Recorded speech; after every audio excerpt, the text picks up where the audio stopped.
Hi, this is Guy Francisco Poland, and welcome to my channel, Coding with Guy Francisco Poland. I created this channel to showcase certain pet projects within the software world that I'm working on. It's intended for fellow coders, friends, my boss, my employer, any future employer perhaps who are interested in seeing what type of things that I'm learning, I've learned, where my skills are, et cetera, et cetera. What I got here today is something that will probably interest a lot of people. It's an application that does two things.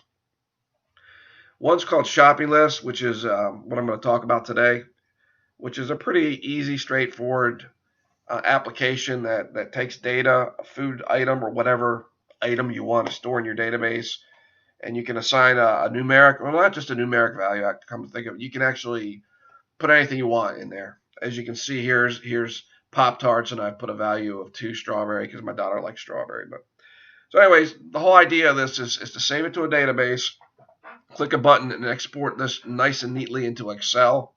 I created it because my wife was kind of bugging me for something better than kind of a piece of paper where she'd go around and I don't know.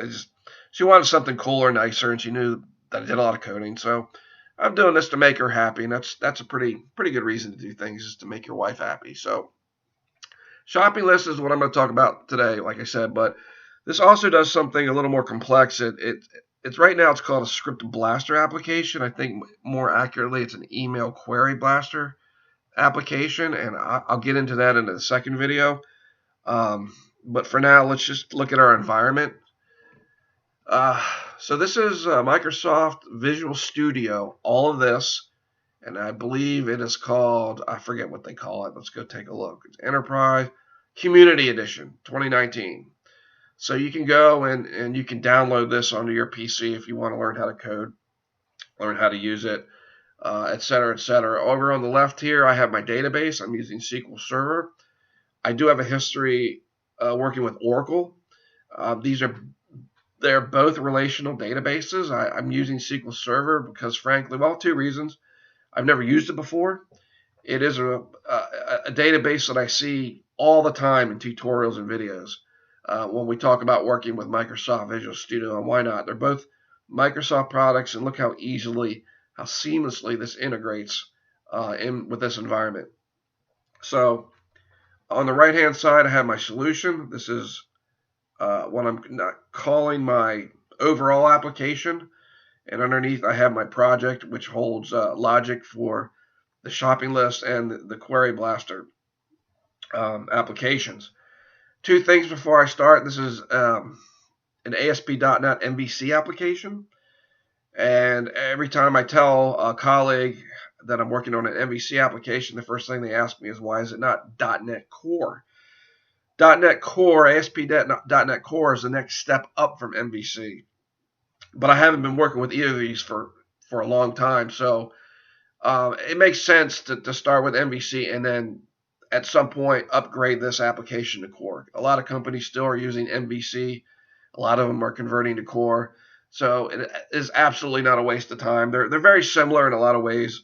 So like I said, MVC application, model view controller. The model essentially properties. I'm going to be a little simplistic here, that map to data of some kind, either from a database or not. Views, display data, and a controller is kind of a layer that handles almost like I don't know, a traffic cop. It tells you, it instructs your program where to put data. It can make decisions, business decisions on what to save and where to save it, exporting to Excel, a lot of things. So it's it's it's a little harder to explain. I explain it as, like I say, a traffic cop to direct your application to make decisions, business decisions, et cetera, et cetera. So I'm not going to get too in depth in that. If you work with code, if you work with Microsoft Visual Studio and MVC, you know what this is. So rest assured, to people at work, this will be converted to an ASP.NET Core application at some point. So I'm going to go ahead and run this.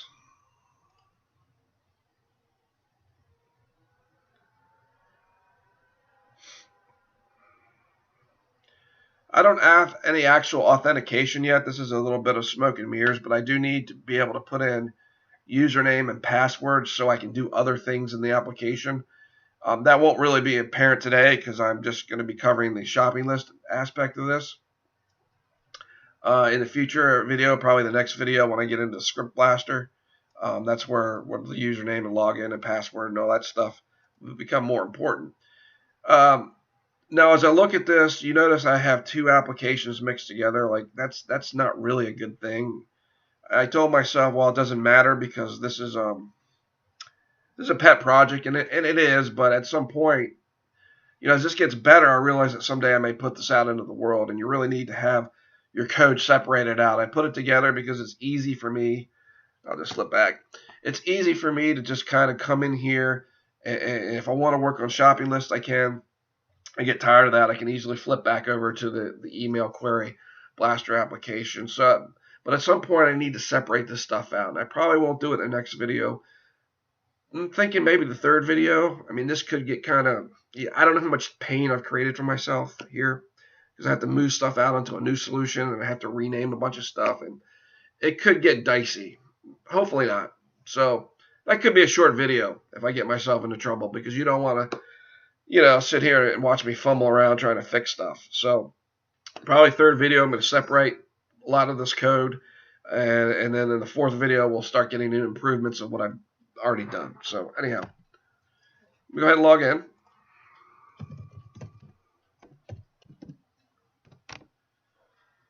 So we're going to skip over all this stuff. We're going to go directly to shopping list. Pretty straightforward. You can create a shopping list item. You can create duplicates. I don't have any kind of constraints about duplicating data. I don't see the point for it at this point. It's just for personal use. So for example, I have milk in here. I could come in and create milk again. And if I come back, we have two milks. And let me just go ahead and delete one. Do you want to delete this? I do. So come back, milk's gone. Okay. So I have a few values in here already. I'm going to go ahead and clear those out. Before I do that, a quick explanation. Save, obviously, you put a value in a text box. It saves to the database, refreshes the page. Clear page not only clears these values out, but deletes everything from the database. So you want to be careful. Exports to Excel, select checkboxes. I'll get into that in a second. So let's go ahead and clear the page. Just refresh it to make sure it's done. So let's go ahead and see if it works. I say see if it works because on occasion, I don't want to get too deep into it. Sometimes I'll put a value here. It'll save to the database, but the page won't refresh the way I expect it. I may or may not get into that depending on what happens here. So I left this as a string field because I don't always put numbers in. So I might put in for water like 2 cases instead of just 2. And then for, I don't know, shave cream, I'm going to put in 1. For salami, 2. Pop-Tarts, 2. Strawberry, because my daughter won't eat anything else. Let's go ahead and save it, see if it works. And it works fine. So what I'm really doing here, technically, is in the view which displays data, I have an AJAX call. And an AJAX call stands for Asynchronous JavaScript and XML. And what it does, it allows you to communicate with your server without having to actually refresh the page or do postbacks. AJAX is the reason why in Facebook, if you get a notification, it pops up 1, 2, 3, 4. If you're not really paying attention, you may not notice it even because your application, the Facebook application, is doing that using AJAX behind the scenes. If we didn't have AJAX, every time you got a notification, your page would reload and it would have that flicker. And that would just drive me nuts after a while. So without AJAX, stuff out in the world would be like unusable. It would be intolerable. So anyways, what this is doing is I'm taking a list of string.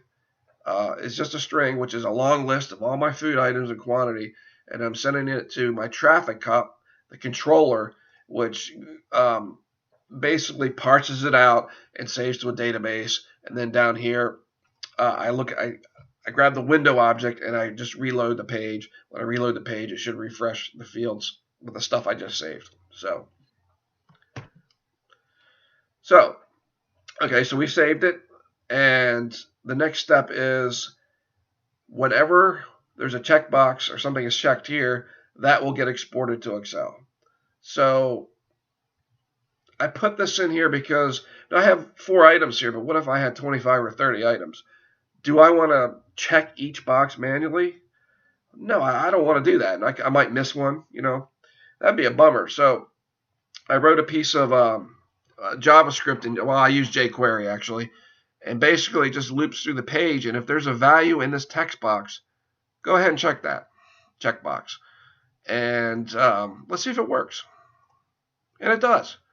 So now I'm ready to export. Before I do that, sometimes, I don't know, I may need paper towels, but I'm not sure how many I need, but I know I need them. So as long as that checkbox is checked, I don't necessarily need to put a value here. Okay, so let's see. What are we expecting? 1, 2, 3, 4. Actually, 5 values. Let's go and export it.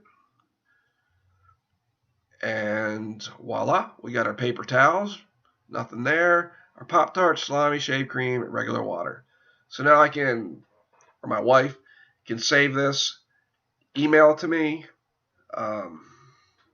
whatever, print it out, and it's a lot nicer than what we were doing before. And she's happy, I'm happy, everyone's happy. So that's pretty much it. I don't want to get more into this than I need to. The only thing I would like to point out, and this is something that for you guys who work in Oracle, that's a little different about, there's this thing keyword called identity. And what that allows you to do is when you insert a row into a table, first of all, it has to be an integer. It doesn't matter what you name it. It auto increments to the next numeric value. So it automatically creates a unique number, which uniquely identifies the row that you're on. That's why I was able to, let me go back to the actual data. So before I had, where's my milk? This isn't sorted. It's in here somewhere.